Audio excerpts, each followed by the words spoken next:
This game is Bananas, B-A-N-A-N-A-S. We peel away the details from the Donkey Kong Bananaza Direct and can't wait to play it. Plus, Xbox announced a hardware partnership with AMD, and Cat brings back Super Steam reviews for this week's Game On. It's on like Donkey Kong, so let's go. Get ready for the Girls on Games podcast, your weekly dose of news, reviews, and everything video games. Always served with a good helping of hype and just a pinch of salt. And now, your host, Leah.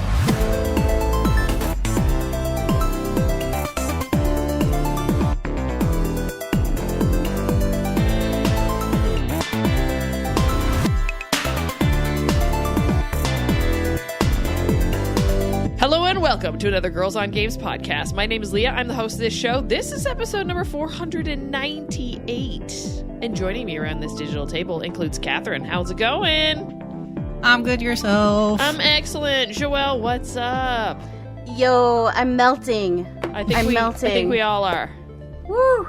First boy. day of It's like summer someone- hit, and Mother Nature said, "Hold my beer." Oh my god. It's the heat wave cast. Yeah. Yeah, indeed. There's going to be more of these over the course of the summer, I'm sure, as we get into it. Let's get through some housekeeping before we get into the crew check-in and everything. I'd like to remind you that if you enjoy this show, you can subscribe. We're available on Apple Podcasts, YouTube Music, iHeartRadio, Spotify, and Podbean. If you'd like to get some GOG merch, you can do that by going to designbyhumans.com/shop/girlsongames. Maybe you'd like to give us a tip, maybe buy us a coffee. You can do that by going to our Ko-fi. That's ko-fi.com/girlsongames. Episode 500 is around the corner, and we want to celebrate with you. Join us for a special community event episode recording and become a game master for a round of Game On live on the show. Anyone who would like to take part must plan a podcast game to challenge the GOG crew. Each game can last 5 rounds. It must be it can be a new game of your creation, or pick one of the many games that we've played in the past, such as Walk Down Memory Card Lane, Two Lies and a Truth, Quotable and Notable, and more. Submissions will be taken on the Discord channel. If you want to contribute but don't want to be live on the show, no stress in that. We can organize a podcast friend or previous guest to come run the game for you. We are going to be doing this recording on July 6, 2025 at 1 p.m. Eastern, if you'd like to participate in that live recording. An organizational update. Darth Stridius in the Discord channel, aka Kyle, is going to help us out with getting everybody booked in and games you plan on playing reviewed. Let him know what you're planning so that he can validate that it is possible on the show. Try to stick to audio questions, refrain from using sound clips, because editing is already going to be a challenge with all of us in there. Because already I know there's a fair chunk of people who are going to come hang out with us and play these games. Let him know if you want to be the game master or if you want us to find a friend of the show to do it for you. We will have some lined up already if need be. Any questions, comments, and ideas are welcome. We look forward to playing, laughing, and celebrating with you. Ladies, how are you beating the heat right now? Catherine? Turned on the AC. Yeah. That's the only thing you can do, really. Turned it on early enough before the humidity rolled in, because yesterday was still quite cool, and we could have probably survived today without it, because for us it's really tomorrow or an overnight that's starting. But I'm like, no, you start it early so it doesn't struggle. Yes. Through the rest of the week. It just maintains. But yeah, she's gonna be a hot one for the next 2 days. And it's a holiday for us here, a provincial holiday, the 24th of June. So I think the 23rd at night is when there's like the show and the party and everything. So people will be out in one of the hottest day of the year for this. So people hydrate, bring water bottle, wear sunscreen, hats. Protect your skins from the sun. Yes. I will be indoors. Comfortable. Did you get to go to the Ubisoft barbecue? Wasn't that this past weekend? It was Friday afternoon. Yes, I did. I've had my fair share of outdoorsiness for the whole weekend, actually, hence why I am not participating in any Saint-Jean-Baptiste thing. Not that I often do. But yeah, it was a great afternoon. The whole morning it was like rain, and it started to get sunny around noon, and it was perfect weather for the entire afternoon. It was about 25 degrees Celsius, but not like super humid.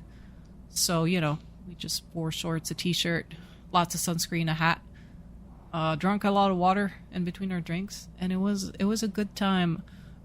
They always organize a bunch of shit, like activities and games. There's the game room where you can play like demos of unannounced, unreleased games, stuff like that. For Honor, we're always there so people can test our.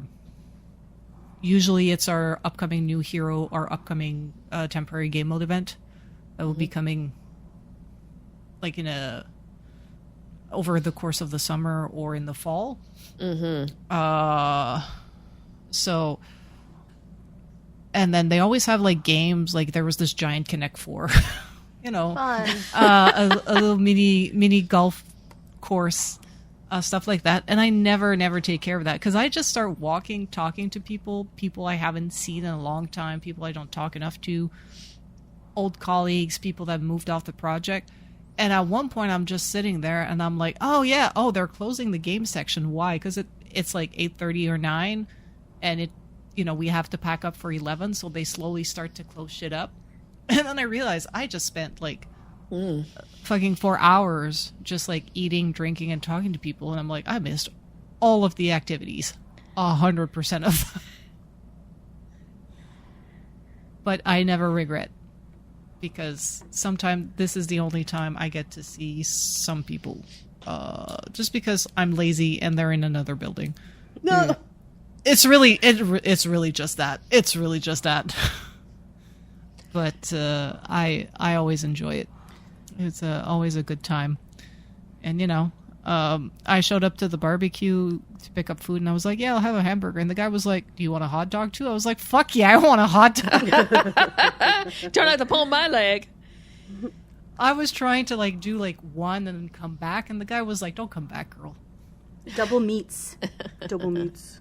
It was like, that's the dude working the counter clearly understood the assignment. He was just like, this is all paid by your employer. Like, eat as much as you want. They know they're feeding hungry game devs. Yeah. Yeah, and the food is great, and I always find a spot in the shade, and then I just eat like a fucking raccoon that found something in a dumpster, like. Nice. But yeah. No, I had a very good time, and then I spent all of yesterday recuperating, and not talking to people except Pascal. But Pascal did say, like, when we were at the grocery store in the morning, he's like, "Oh, let's go to like Marché Jean Talon and get like fruits, because like they'll start to have local strawberries." I was like, "All right." And then we walked in the sun, and halfway through I was like, this is a fucking mistake. And he's like, "Oh, let's go to Café Italia and get like coffee. It's the best coffee ever." And I was like, okay. And then he dragged me all the way to Saint Laurent to get coffee. But I knew the coffee was going to hit as soon as we walked in, because there was wood paneling from the 80s on the walls, and they had photos of like Italian soccer player that retired somewhere in the 90s that were really faded Ferraris. Oh, nice. I was like, okay. So I ordered like just a cappuccino. And then I was like, I'll just, and it's a zoo up front, because it is the spot, one of the hidden gems of Montreal that I didn't know about. So there's always people coming in. So he's like, "Yeah, we'll sit down." I'm like, "Cool, I'll just be in the back." And I go in the back, and there's two elderly Italian men arguing about football in Italian, and I'm like, yeah, this is going to be the best coffee of my life. I think I might have been to that spot before, because it is one of the staples in Montreal. It is like in the Milan you have Cafe Olimpico, and then I found out that in Little Italy you have Cafe Italia, and it was honestly, it was amazing. It was great. And then after that we went to the market, and Pascal bought $20 worth of strawberries, which was like something like 6 of the little containers. The boxes? Wow. The That's baskets? Yeah. Yeah, we get the strawberries last because he carries like this giant thing of strawberries all the way home. And for people who ask, aren't they going to spoil? No, he lovingly prepares them and cuts them up and then freezes them and then eats them like chip. Nice. That sounds real tasty. Yeah. I also... It's always the best when it's the fresh foods are out. Fresh fruits, fresh corn. I love when the sweet corn is out. Oh, yeah. The corn hits. We also got like our vegetables since we were there. And this week is going to be... We're going to eat good this week. It was worth it. But when we came back, I had a nap. I don't blame you. That was my weekend. Nice. Joelle, how are you beating the heat? Oh man, I'm not. I'm just suffering. She's like, it's a thing. It's happening. I'm just hot. I hate this. Like I feel like I like cold weather. I've always liked cold weather. I mean, I also grew up in cold weather, but I'm half Swedish, so I don't know. I'm just like, I want to be cold. Like, I hate being hot. I hate being sticky. I'm like, I don't live in this state for tropical weather. Like, I hate this. So I'm just like, this sucks. But I actually have had to go see like an ear, nose, and throat doctor because I've had some issues like with my sinuses, kind of. Oh dear. And so I went and I took an allergy test, which I had never taken before. You know, so then they put all the stuff on your arms. They do like 4 sections where they're testing all these different weeds and fungi and hairs and like all this stuff, right? And I thought like for sure I'm going to be allergic to mold because typically I feel like I have an allergic reaction to places that has mold. And it turns out after all of that, I'm basically allergic to nothing. Oh. I'm allergic to a certain type of fungus that can grow in certain, like, they're common in certain types of air conditioner units, just like the way the makeup is, like with the metals and the refrigerant. Because I remember when I was down in Mexico, I had a huge reaction in a house that I was staying at, and I thought it was because the house maybe had mold. And that wasn't the case. It was because there was a fungus, like, in their air conditioning that was, like, causing me to freak out. So, yeah, but I was like, oh, I have no allergies. I was just like, okay, I'm basically allergic to nothing. And I didn't know this. I feel like a little behind the ball, but I didn't realize that you get an allergy test taken, and then you can basically make your body immune to the allergens. Like, over the course of the year, you slowly take shots twice a week where it like triggers the reaction in your body, and then your immune system works with it to become tolerant. And over the course of a year, you can become more and more tolerant, and eventually then you're not allergic to that allergen anymore. I think my brother and sister did that for like grasses and stuff, because they used to have really bad allergies to grasses, and like that's how I ended up being the one who mowed the lawn all the time, because I don't have that problem. But like, you know, we're a family of athletes, so like playing soccer was vicious for them, right? Because you're outside. That sucks. But yeah, it's something like that. But it was a long time ago. They've probably improved it since probably and Doug did it. I still think it's wild that like after a year of like continuous exposure, your body can be like, oh, this isn't an issue anymore. Yeah. I just thought like, I was like, oh my gosh, but I have no allergies. So I will eventually, I'm going to probably do surgery on my sinuses. Oh. So that won't be super fun. No. But we'll see what happens. Apparently, I had a friend do it, and she thought it was totally worth it. They also might make like essentially my ear canals bigger, which will really help with pressurizing. Okay. Because I have a really hard time on planes. Okay. And like if I go up a really steep hill, like my ears will I'll feel the pressure and it will kind of hurt. Huh. And then with scuba diving, it's kind of a nightmare just to have my ears equalize. Like nothing, like it doesn't work. It's so uncomfortable and it hurts. And I was kind of concerned. And they said, well, we can try this procedure where we essentially expand your ear canal. And it's a 50-50 chance if it works or not. So they don't know. But they said, well, if we try it, it could work or it could not. And the doctor was like, well, I'm already in there. Oh, so potentially when he's doing sinus work, he would do that. Is that it? Yeah. So it's through like the same, they don't go through your ears, they go through your sinuses. That makes sense. I'm like pointing to my nose. So they'll go in, they'll do that first. So they'll go into the sinus and like however it connects, they will like push like they'll like inflate a balloon essentially, like a tiny balloon, and it widens the canal. Huh.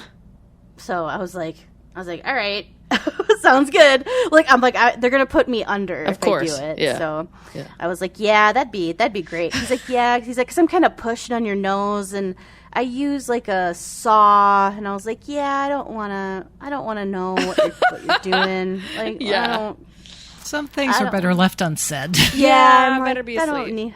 I don't need that. Yep. So I don't know when that's going to happen. They're checking with insurance to see how much insurance will cover. So we got to do that whole U.S. healthcare song and dance.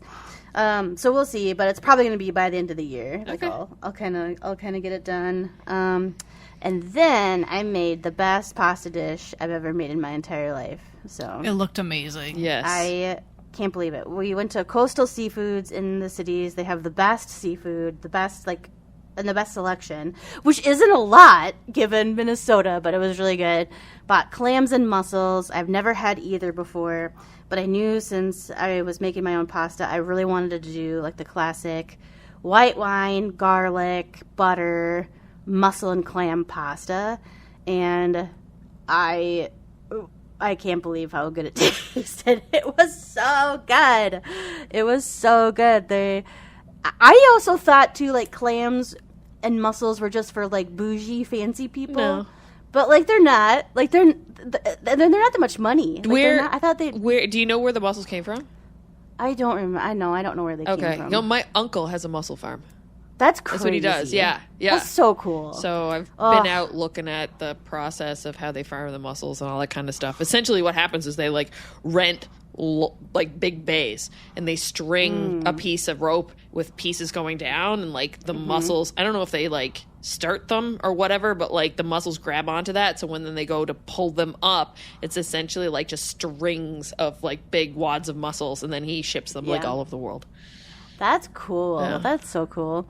They were so good. I was just really surprised. I didn't know what to expect. I've had oysters before. Down in New Orleans, I had oysters. But I never had mussels or clams. And I really like clams. And I also thought, like, it's so hot. And clams, and especially clams, are really good for you. Like, they have a lot of protein. They have a lot of iron, too. And, you know, that you maybe get like well, I'm going to say American money, like a dime or a nickel sized piece of meat. So it's not very big, but it's so flavorful. Yeah. And I was like, well, I'm going to be eating clams all summer now because I felt like light and it was delicious and nutritious. And my friend was like, this is the best pasta dish I've ever had. And I'm like, the fresh pasta really takes it there. But it was so fun. It was fun to like see them open and like all that kind of stuff. So it was just kind of a wild ride. You know not to eat the ones that don't open, right? Yes. Okay, good. We were pretty cautious about that. So like we read some things online, and like you have to soak them in a salt water first because you want to wash them, and then you want to clear them of the sand inside of them. Yeah.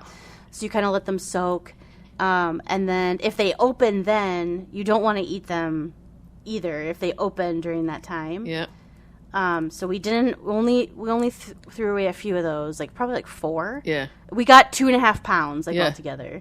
And then when they were cooking, I think there was only like 2 mussels that didn't open and 1 clam. Okay, that's pretty good. And then we were like, but we also just took like no chances. We were like, we don't know, we're throwing it out. Like we just didn't want to like just don't mess with that shellfish. Yeah, stuff. no, but, you don't want to be sick on that. That's terrible. So cool though. Yeah. Like so cool. So I'm just like, well, this is who I am now. I make pasta and I eat clams and la-di-da-di-da. Drinking your white wine, your garlic and butter clam pasta. That's right. Love it. Love it. I don't even know what I did last week. Last week was a blur, mostly because we've got a lot of projects at work happening, and actually tomorrow I have an event. So by the time this comes out, we're doing a iHeartRadio Live with 3 Days Grace on Monday, the 23rd. So I got to go run that tomorrow. I really hope the venue has air conditioning, though, because right now it's 34, feels like 47 here in Toronto. So I really hope there's air conditioning in there. We have like tons of people coming to this thing. So yeah, fingers crossed. But that's why we're also recording a little early. It's a little weird the next few weeks because of the holidays and stuff, right? Where we've got essentially a bunch of pockets of holidays that don't always line up. Like Kat mentions, Saint Jean Baptiste is on Tuesday. Canada Day is the following Tuesday. And then America Day is on the Friday? Am I right? Or is it Saturday for you guys? The 4th of July. Yeah. Is it the 4th of July or the 3rd? 4th of July. Yeah. Is it Friday or Saturday? That's a Friday. It's a Friday? It's a Friday. Okay. Mm-hmm. So, yeah, it's busy time. America. I know. After last night. Yeah, I know. Anyway. Talking about it, think about recording on Sunday, and then things happen on Saturday evening. I love getting pings with Phil DeFranco going live on YouTube, and I'm going to watch him, and I'm like, what the hell is happening? Anyways. All right. Let's get through the Fantasy Critic on the Podcast League. Points-wise, only one game released that someone had chosen, and that was Joelle. Date Everything released. Critic of 81 points, 11. Sick. Yeah. That's pretty good for that game. Yeah. I'm seeing some good stuff go around the internet about that, but I'm not going to lie. My roster of games I must play is already really full, so that one's just going to have to wait. No, yeah. Bids-wise, Call of Duty Black Ops 7 was won by Cat as a counter pick for $10. I chose violence. Oh my gosh. Literally, she chose violence against me. Is This Seat Taken was won by Catherine with a bid of $5. And Final Fantasy Tactics, the Ivalius Chronicles? Ivalius Chronicles? God damn, people putting vowels in places where I can't figure it out. That was won by Cat with a bid of $5. Nobody dropped anything this week. So, when it comes to the standings, Cat is currently in first place. I am in second. Joelle is in third. Death Stranding is the next game that's coming out, and that's on Joelle's list. Yeah. All right. Into the Community League. Obviously, a lot more players means a lot more games. So we had Rematch release, which was on Darth Stridius's list. Critic, 74, points of 4. FBC Firebreak was on NJK's. Critic of 64. Unfortunately, that's a minus 6 points. Lost in Random, The Eternal Die was on Pat's, IRR Gamer. Critic 82, points 12. And then Date Everything was also on Kyle's Darth Stridius's list. Critic 81, points 11. On the Moving and Shaking on the rosters, Joelle dropped Marathon. Good job, Joelle. I made a choice. I finally made an executive decision to say bye-bye. God only knows if that game will ever see the light of day. Okay, Now, other action. Hirogami was won by Ross with a bid of $6. Ball X Pit was run by Jessica with a bid of $11. Is This Seat Taken was also picked up by Kat again with a bid of $13. Kat, you bid 13 there, and then you bid 5 on ours. You really because y'all thought there was going to be bidding war? No, well, on ours, all of y'all, your roster's full. Pretty much, yeah. So I'm just putting the minimum. On this one, I was expecting people from the community to try to get that one. What I did not expect was a bidding war on Digimon Story Time Stranger. Yeah. I was trying to pick it up for the meme. I'm like, what the fuck, a Digimon game? Holy shit. Well, Stainsby Kings, we got that one for $17. Your $5 got outbid on that one. That's hilarious. I thought I bid on Is This Seat Taken? Like, I feel like I'm almost positive. But maybe I missed the window. I don't know. But Maybe. I'm a little sus, but that's fine. You're a little sus? Okay. Well, I mean, look, talk to the bot, because literally I go in and ask the bot who did what. I love this day and age. She Talk was to being the bot. Saucy. She was being saucy Talk to today. the I was bot. trying to get the points to come up, and it was just like aborting it every time. I'm like, he's dead. The bot was just not doing what I wanted it to do. Dumb. But here we are. Dumb. World of Warcraft Midnight. That was won by Usual with a bid of $2 whole, Bob. $2, Bob. I wasn't gonna be outbid after $1. So No. no. Okay. Tawa and the Guardians of the Sacred Tree was won by Ross with a bid of $6, and Jurassic World Evolution 3 was won by Jessica with a bid of $6. Now, onto the rankings. And the rankings, like, seriously, because of all the points moving and, like,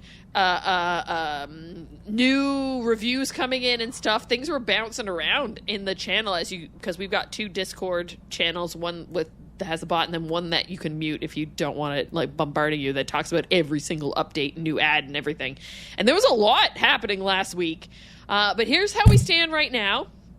Margot, then Pat, then Elbang, then Jessica, then me, then Simon, Kat, Fred, Stainsby Kigsby, a.k.a. Adam, Ross, Phoenix, Darth Stridius, a.k.a. Kyle, NJK, and Joelle. Joelle is still sitting with Nar Game released. And that's my Yuffie coming out there. Not a 1. Nar Game. Nar Game. All right. Ladies, what have you been playing?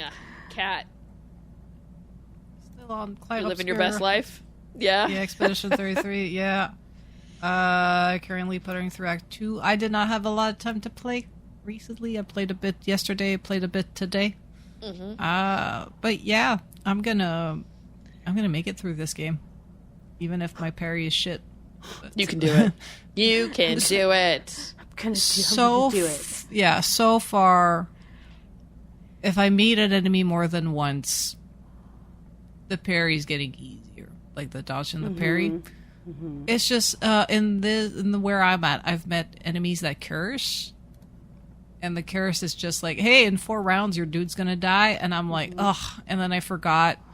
I'm so bad with my Pictos that I forgot which one has, "Hey, using a healing tint or a healing ability might remove status Curse? effects." Yeah. Yeah. So my strategy was just like, just fucking die, I'll revive you. But I made it through these fights. Some of these fights were long. Another fucking Nevron kept silencing everybody, and I couldn't nail down the timing, so I kept just like doing basic attacks to fight this fucking Nevron. I'm like, ugh. It's just like parry counters and basic attacks. It was a fucking grind. Ugh, I really need to look more into my timing. I'm getting slightly better at the jump. The jump I still find is really hard because depending on where the camera is and how big your enemy is, that like icon, that little looks hashtag like thing. Yeah, that looks like a frustrated thing in Japanese manga. Yes, Yeah, yes. yellow. You don't- hashtag is what it looks like. Exactly. You don't always see it. And I was fighting this giant dude. It was off in the back, and he was doing combos where it was either like a parry or a jump.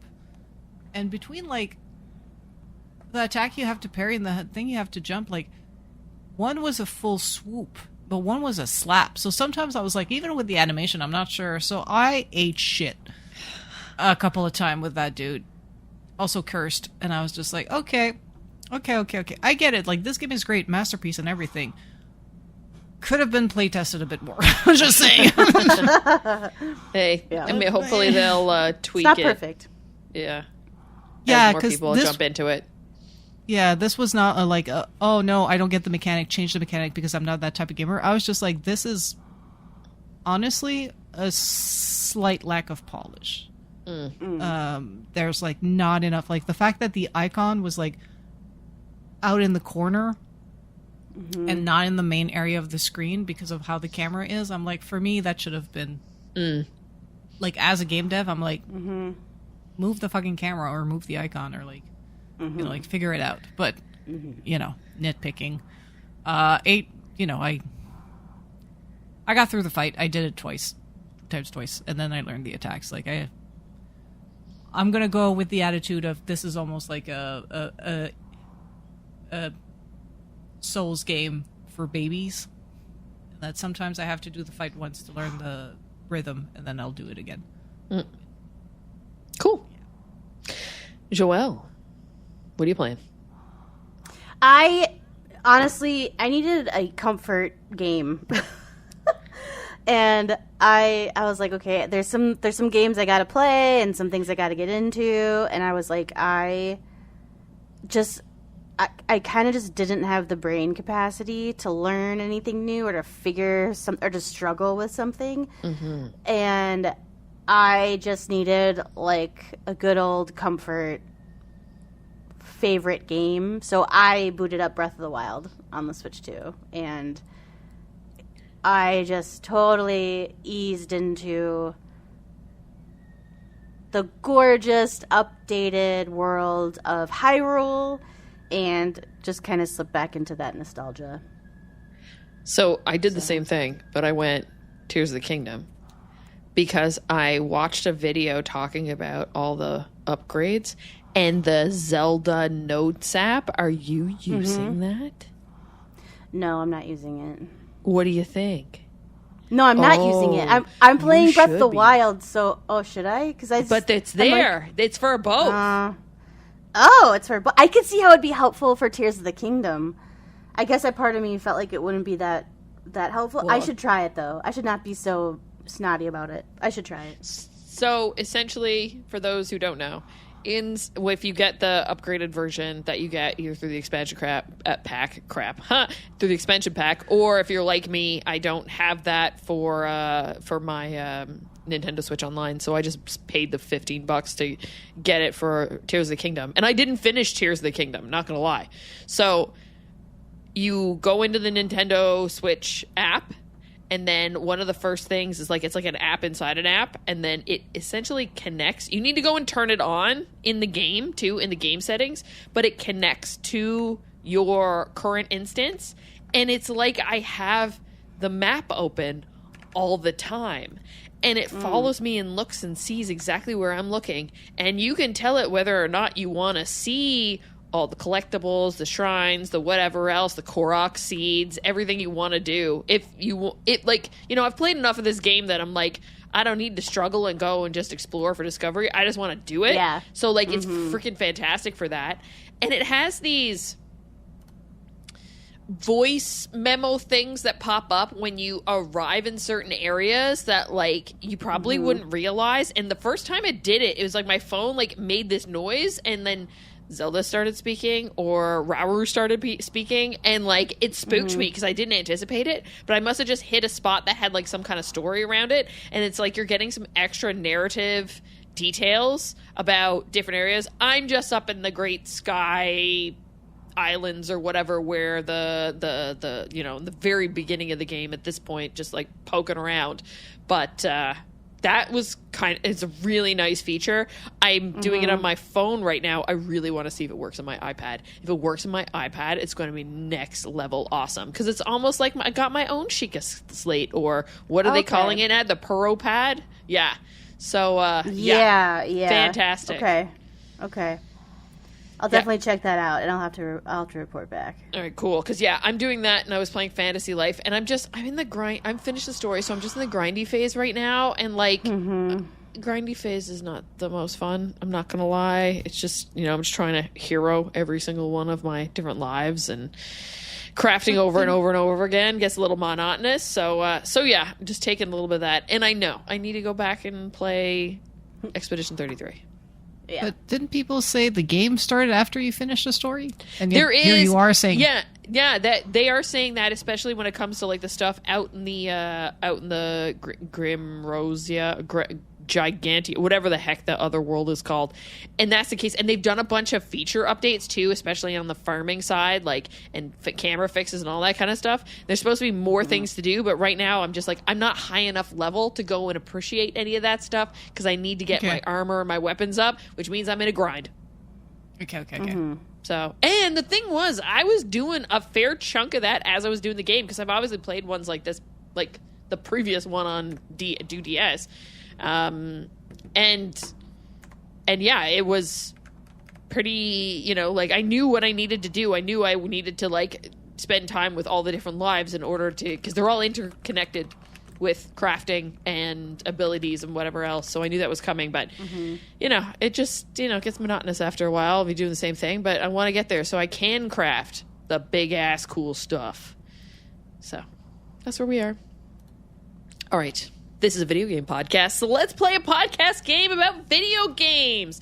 Today, we've got Cat Super Steam Reviews. She's gonna read a funny cryptic review from Steam, and then Joelle and I get to guess what it is. Catherine, how many rounds you got for us today? Just 3. Let's keep it snappy. Also, I gotta wait for games to come out for people to write these funny reviews. So, True. All right. So all of these are recent releases. Okay. So, I didn't go into the minds of the archives, but stuff that came out in the past, like I want to say 6 months.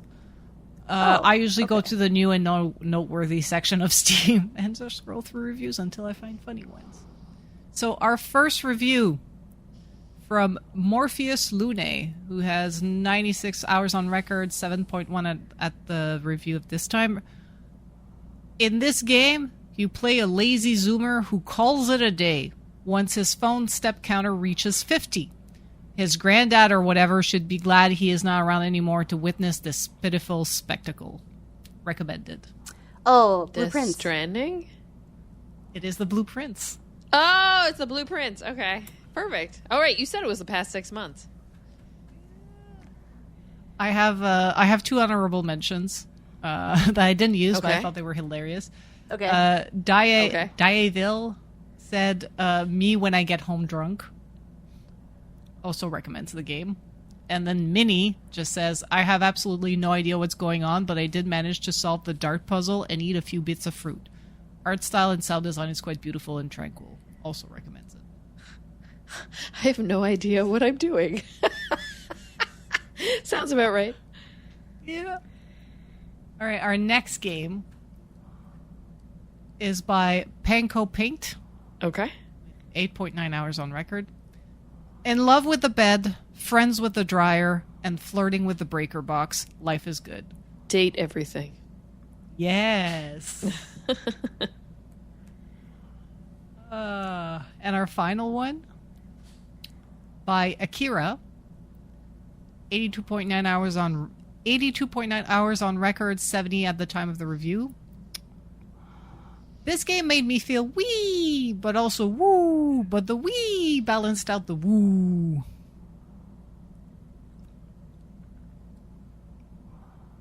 My God. And it's Steam reviews. Is it like is it racing? Is it a racer? Was it Mario Kart? No, because it's Steam reviews. Okay. Oh, sorry. Okay. Well, maybe they just went on there and did it. I reviewed a game that's not on the platform. I thought this would be the easier one, but if you forgot the character quoting this, then this game made me feel Hold wee, but also woo. But the wee balanced out the woo. Joelle, what have we played in the past 6 months? What games have released? I don't know. So much has happened. Some of it I blocked from my mind. I sure did. I just was like, trauma. So then I'm trying to think. What have I played? Split Fiction? Ooh. I can read the honorable mention as an extra clue. Okay. So from Sunsetter, with 100 hours on record, 2.1 at the time of review. Their review is excellent in every regard, even if you haven't played the first 32 games.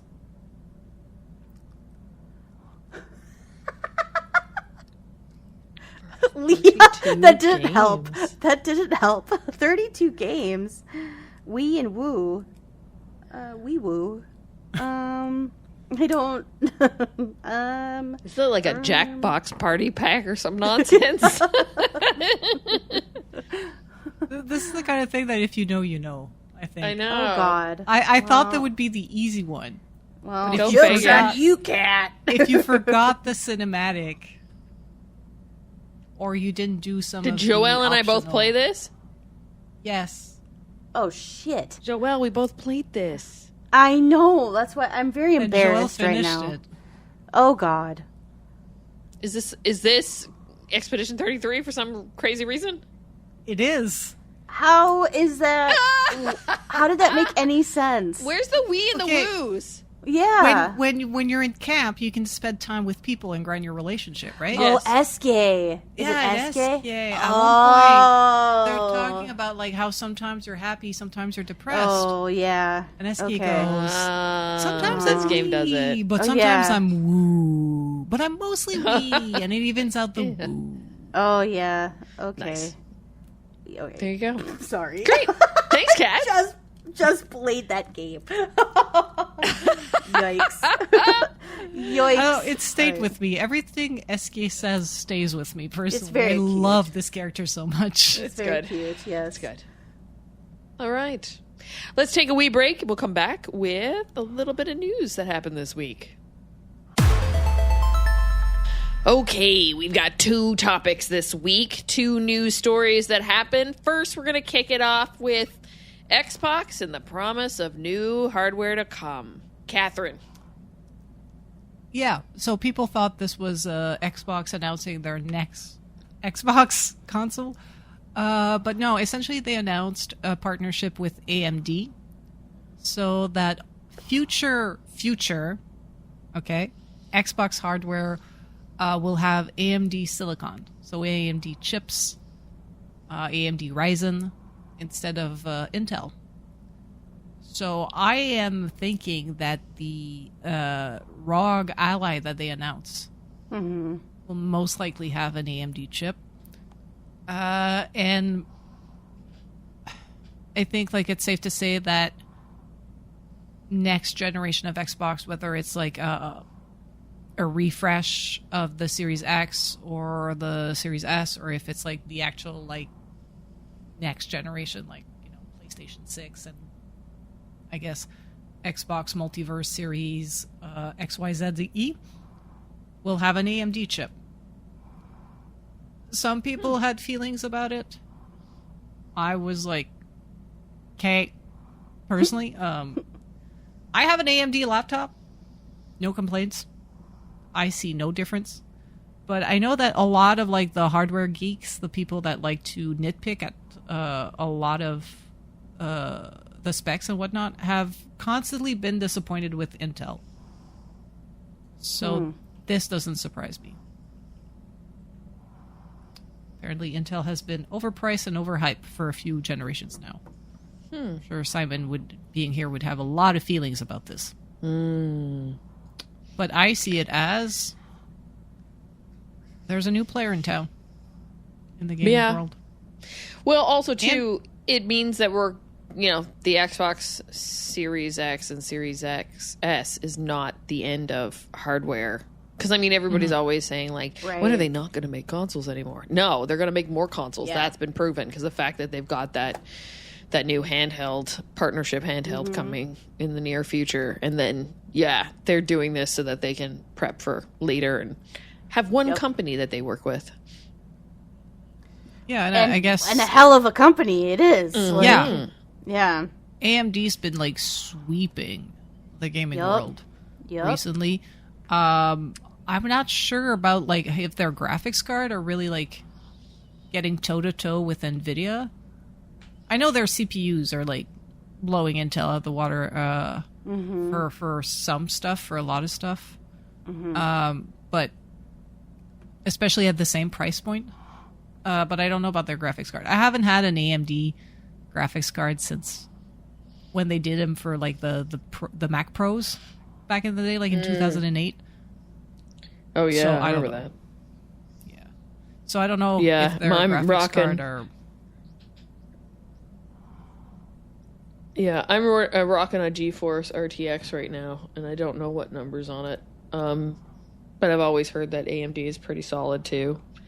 Yeah, it's just nice that, you know, they need to start that at the ground up, right? And if they're going to start making these like sub consoles that meet different niches and that kind of stuff, almost like you have different models of phones, like they need to have someone they can partner with to solve a lot of their problems. Because I imagine it's challenging now wanting to deliver games for Series X and high-end PCs, and you still need to support the Series S too. Yeah. And from when I remembered when I was like starting to look into like AMD versus Intel for my laptop, it was that Intel had infrastructure that gelled better with the Adobe apps, and I was like, big whoop. And then AMD was actually less energy hungry. So it was better for mobile stuff like laptop. So I'm thinking this is for more like handheld and shit. Yeah, and honestly, from what I've seen so far of the UI, looks really great and simple. And that has been kind of the problem, I would say, with handhelds. Like if you want to grab anything other than a Switch, is that there's, especially with the Steam Deck, like holy cow is the barrier to like even like for me, I was like, I don't have a comp sci bachelor's. Like, I'm not going to try to figure this thing out. Like, I just thought, I was just like, no, like, I don't want to do that. And so with the Ally, I really liked how it just came with Windows 11. It was essentially just like a little mini Windows 11. So I could install my Steam app, my Xbox app. I could install the apps that I wanted, and then I can use it like that. And it's really easy to do. So this, I think, is also going in that direction. Just really smart, where you're gonna upload it, and it's gonna basically kind of have like a console interface, right? Where you're gonna have your main menu and you have your games. And I just think that's really smart, because that's what the majority of the consumers that want a handheld are probably gonna want. And I don't know what the price point's going to be, but, I mean, again, I kind of talked about this last week, but I'll still say it again. Like, the Switch price point is so good for kind of what you get and what you're going to be able to have access to. And the user interface is just so simple, and it's seamless, and it's really easy to use. So I did like that they went in this direction. I think it's going to be a nice option. Because, I mean, depending on when more details come out at what it looks like I'm considering selling my Ally and maybe getting this. It also looks easier to hold. Yeah. So, yeah. I haven't been looking at one of these handhelds for a while. I'm thinking like it's a need I'm creating myself. I was mostly holding out for a Switch 2. But depending on like travel plans and stuff like that, and how often I go see my mom, I'm actually like really interested in the Xbox version. Hey everyone, Simon here. Hope you're having a good podcast. We haven't talked in a while. For those who don't know me, I'm the producer of the show. Used to be on the podcast as well, but you know, things change. Leah was having issues with her internet at this point in the podcast, so they took a little break. And should be back pretty soon. Hope you have a wonderful day, wonderful summer. Bye.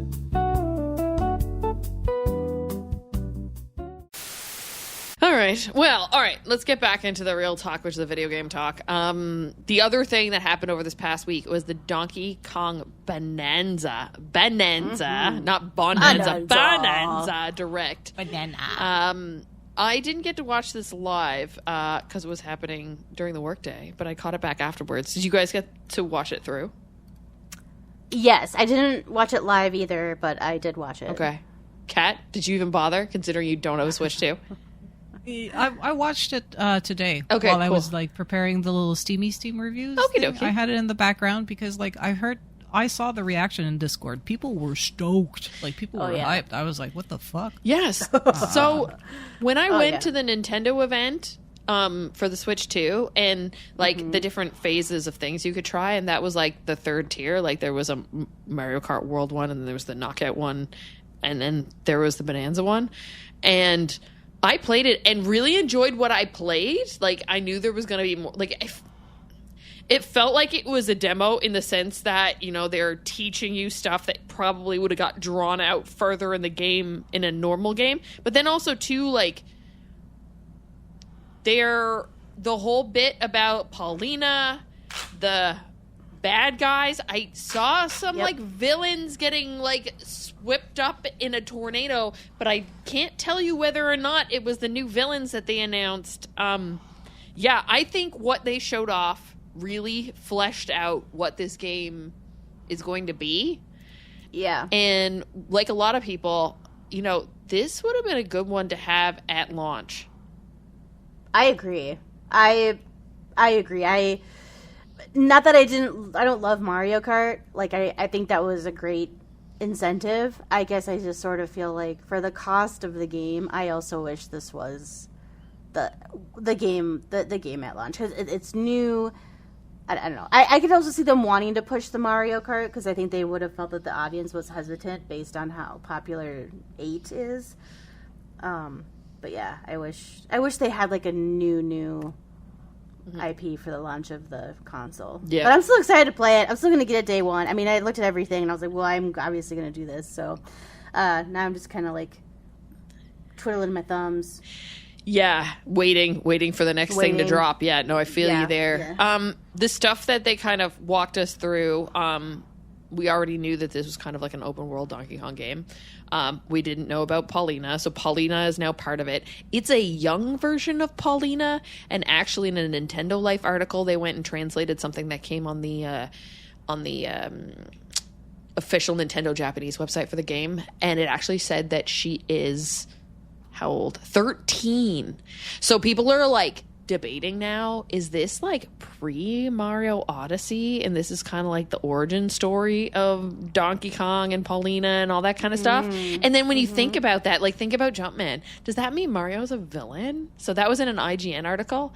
That'd be cool. Yeah, so things that they kind of showed off included the abilities like dive punch, hard slap, and turf surfing to break obstacles and fight enemies. I played a bit of that. I can easily tell you that feels really good. It almost has like, if you played My Time at Porsche, it feels like that, or My Time at Sandrock when you go into the spots and you start digging and you're kind of like taking away from the layers of earth. Or like Minecraft would be like the polygonal version of that, you know what I mean? But yeah, being able to like dig through and see all this kind of stuff. I was always curious too how we were going to know when the crystal bananas and stuff were going to show up because they were supposed to be hidden.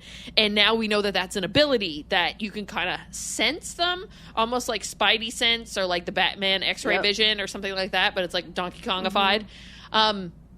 So then, of course, you've got Paulina. She enhances Donkey Kong's power by singing, triggering Bananza transformations, including Kong Bananza for strength, Zebra Bananza for speed, and Ostrich Bananza for flight and egg bomb attacks. What I liked was how they illustrated and created these, like, elder animals that you obviously learn these things from, and they're kind of like made out of bananas in some cases, so I thought that was really cute. I'm sorry, but they watched a lot of Madagascar.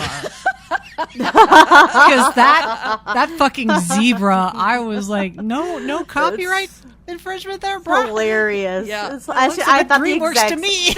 I thought the exact same thing. I was like, this is funny.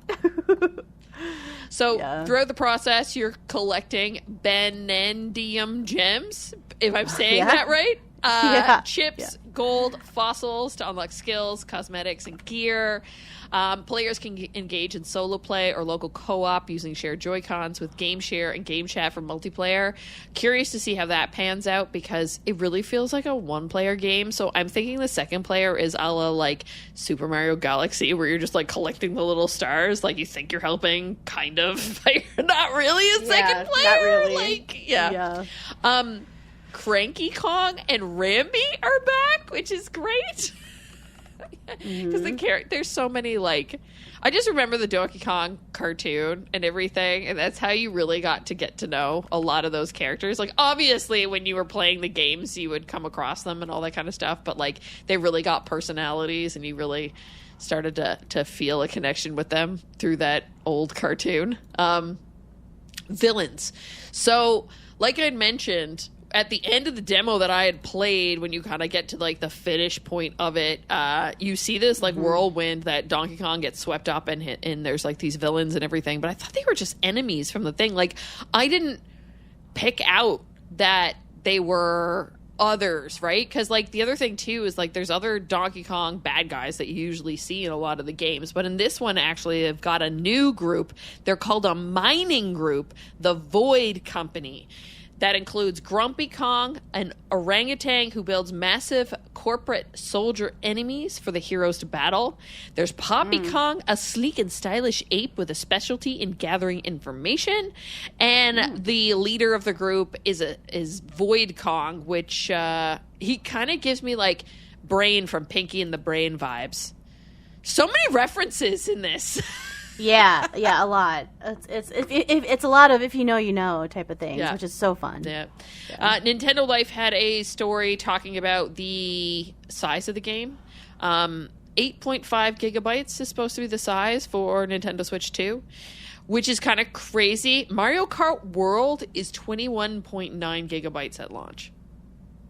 So it's like less than half the size. It's small. Yeah. Yeah. So I'm curious to see. I don't know if that's because of, like, the open world and all that kind of stuff that's tied into the Mario Kart, but I mean, this one is supposed to be open world too. But of course, we haven't seen too much of that yet. What else can I tell you? The game is out July 17th. It's supposed to be available for pre-order now. It's getting its own amiibo. Game Rant had an interesting article talking about it in how they say this game had taken inspiration from Tears of the Kingdom, which, I mean, yes and no, but I think there are often, I'll read you through these, but, like, they feel like kind of common tropes in a lot of these video games. I don't know if you would directly say particularly these ones are Tears of the Kingdom, like they're staples, but, like, Tears of the Kingdom didn't create them. So one of them was Donkey Kong's cosmetics are like outfits in Tears of the Kingdom. I mean, I get that. They give him special powers and different things. Maybe one's going to protect him against hot and another one's going to protect him against cold, like that kind of thing. Speed, higher jump, that kind of stuff. But I mean, like, that seems like a pretty standard thing in a lot of video games. Yeah. You know? Yeah. They spoke about the photo mode. I mean, come on, that's a stretch. And then DK Brute Strength is like his own Ultra Hand. I mean, yeah, kind of. But also, it's just a superpower in a video game. So, Game Rant, you probably stretched that idea a little bit. But it's okay. You know, you got me to click. Yeah. So, I'm excited. Like, I was like a good, like, vibe. Like, yeah, this is feeling good. But after watching that, I feel like they needed that direct to explain to people, to get people on board on what this game is going to be, because it was pretty vague before. I agree, because it definitely needed, like, I looked at it and I thought, is this gonna get boring, like, really quickly, especially because, you know, we have Astro's Playroom now. Like, we had Odyssey, and then we have Astro's Playroom. I guess if you, like, go back and forth between the consoles, like, and if you like platformers and that kind of stuff. So a part of me felt a little like they needed something a bit more than just the teaser trailer that we saw, because I liked it, but I was like, I need to see more. And when I saw the extended cut, I was like, okay, like, I'm now fully on board.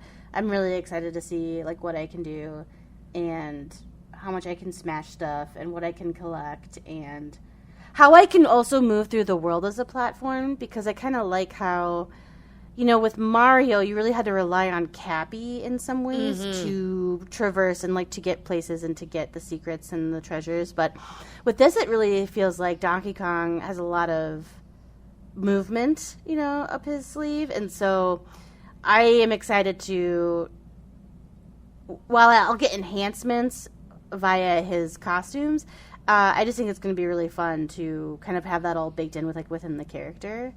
So I think that'll be a really good thing to to roll through and to feel. So I was really happy to see more movement of that, like through this trailer. I was like, okay, like I'm pumped now. Whereas before I was like, well, I'll play it because it's Donkey Kong and I'm going to do it. But now I'm like excited. I'm really happy too that like it feels like Donkey Kong. Like Donkey Kong always comes across as a character that's like super like strong and weighty. Like he's big, he's heavy. Yeah. He's you know, which means strength, but doesn't always mean speed. Which means, you know, he can climb, but can he jump a lot? You know what I mean? Like, because it's just the nature of it. Unlike Mario, who, you know, different. But, like, that's, like, when you're playing Mario Kart, that's the point, is you need to pick the character you think would do best. Like, there's pros and cons to each. And I hope that they're using that in the creation of the levels and all that kind of stuff. Like, I felt a little bit when I was playing the demo version. But obviously, it's like, what was I playing in 10 minutes? Like, I couldn't really get really deep into what was possible. And guaranteed, that was seriously just a demo. Half the stuff wasn't there, right? Like, with no Pauline. Like, what is that going to be like? Like, her strength when she sings and all that kind of stuff. So, yeah. It's also kind of different seeing her as a 13-year-old, you know? How the heck did she get down underground and want to get back up to the surface? I thought that was kind of the weirdest part of it all. I was like, what is this about? But I think it's really cool that if they do go and do this backstory on Donkey Kong, I really like how they included Pauline because she was the original like lady, like from the from Jumpman. Yeah, from Jumpman, the arcade game. So I think that's really fun. I think that's really clever, and I'm excited to see kind of what story like can be gleaned from this like new kind of narrative. It hopefully it will deliver something a little bit new for like this franchise instead of the great and typical fun that we get. Like, not saying that it's boring at all, but I really like how they're pouring a little bit more energy into this IP. Like, I think that's fun. Yeah.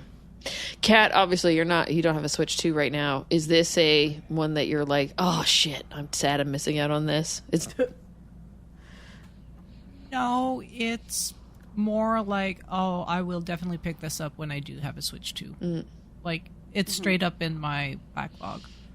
But I feel like this is probably very close to Odyssey in terms of quality and weight for the console launch. Because it's also more or less... It's a bit earlier than Odyssey came out for the Switch 1. Yeah, well, Switch 1, it was... Zelda, and then Odyssey came out more in the fall. Yeah. Yeah, as in this one they had a brand new, like, Zelda was a crossover because it was also on Wii U. This one, they upgraded both their Zeldas, but like they had a brand new game with Mario Kart, which is like the first new Mario Kart since Mario Kart 8 on the Wii U. It's been a fucking while. So I think that was like a big banger, but I agree with Joelle that I don't see why they couldn't have done Mario Kart and Donkey Kong both at once. I think people would have just bought both. I guess they didn't want to overshadow the bundle, or they like to trickle down their first party releases because they're Nintendo. They do what the fuck they want. I don't know. Yeah, well, what comes after that? Right? Do we have a lull then? Maybe they're just trying to extend it until we get more into the fall. Because what comes next? That's what my thought was too, was that, okay, so if they're trying to kind of reinvigorate the Mario Kart IP and get people hyped about it, I think this was smart, because if I saw this first and the Mario Kart, I probably would have waited to buy the Mario Kart, like, if I'm being honest, because I would have wanted to play this. So I thought that was smart to do the Mario Kart first and to set like a new tone for what that, you know, the next few Mario Karts are going to be. And then to say, like, this is coming. And there's still a new Mario IP that's out there. Yeah. Like, that's set to come. Because we're getting this, I don't think we're going to get that this year, the new Mario, but I think we'll get it early next year. I think it'll be shown by the end of the year. Yeah. I guess that'd be my guess. So, there are obviously games that are coming that are on Switch, but I'd say of the Nintendo-ish ones, you know, like the ones that are kind of first party, Donkey Kong Bananaza would be Switch 2, July 17th. Super Mario Party Jamboree plus Jamboree TV is supposed to come on July 24th. Then the next thing that's supposed to come, that would be Nintendo, would be Kirby and the Forgotten Land plus Starcross World, which is also is that not an upgrade one? I have a feeling like it is. And then after that, which is truly just Switch 2, because obviously there's other games coming that are like cross-platform. Right. I don't see anything for September. I'm also looking at GameSpot's article talking about all the released games. October-wise, Pokemon Legends ZA is October. So September is a little bit of lull, and then Pokemon Legends. And then, there's nothing kind of listed after that. So obviously there's third-party stuff coming out all the time. But yeah, that's kind of what they've got, and then there's nothing else. There's got to be, like, is Pokemon the game for the end of the year? I guess so. Yeah. I mean, the way they're touting it right now, I really hope it's like Scarlet and Violet on steroids. That game is so good. I hope so too. I guess I feel like we're going to hear more from Nintendo towards the end of the year of what's coming. Mm-hmm. And I could see them not like keeping the Mario thing in pocket to let the Mario Kart ride out, to let Donkey Kong like do its thing, to let Pokemon run its course.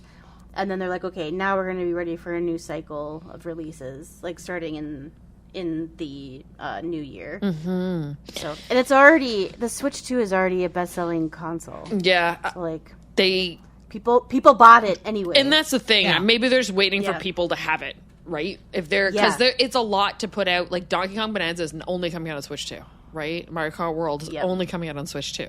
So they want to make sure lots of people have it. Mm-hmm. Okay. Well, ladies, that pretty much closes out the show for this week. As always, you can check out the show notes on girlsongames.ca for links to all the stories mentioned in this episode. Thank you, Catherine, for doing that for us each and every week. If you have the power to rate and review this podcast, that'd be much appreciated. Why? It helps with discovery, pushes us up in the rankings, and any comments you leave help us build our show. This is also the moment where I ask the crew to shout out their social media handles so you can find them anywhere and everywhere online. Catherine, where can people find you? I am CSDSBINS on Blue Sky, Instagram, and Threads, but I'm always in the Girls on Games Discord. That's where I do most of my shit posting nowadays. Joelle, where can people find you? People can find me on Instagram at JoelleLauren87, on Blue Sky at JoelleLauren, but always talking about food and adventures on the Girls on Games Discord. Come and say hello. And I'm Leah Jew on most social media platforms, but of course you want to know everything there is to know about Girls on Games. You could track us down at The Girls on Games on X and Facebook. Just Girls on Games on Instagram, Threads, Blue Sky, TikTok, Discord.me/Girls on Games to continue this lovely conversation and more. But of course, if you ever need to know anything at all, you can track it down at our home base. That is girlsongames.ca. All right. Well, it's been another lovely week in video games, and I'm off to play more Tears of the Kingdom, which sounds like a fever dream. But here we are. New console, upgraded version. Yay! Bye! Bye! Bye!